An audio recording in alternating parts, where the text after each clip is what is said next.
The real villain is the toxic belief that good work speaks for itself. You've been told, great work should speak for itself. But that belief is the silent killer of small law firms.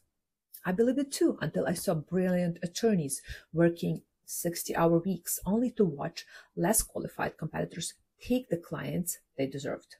And that toxic belief leads to inconsistent income, endless burnout from juggling lawyer, marketer, admin, bookkeeper, and other roles, and the shame of feeling invisible online.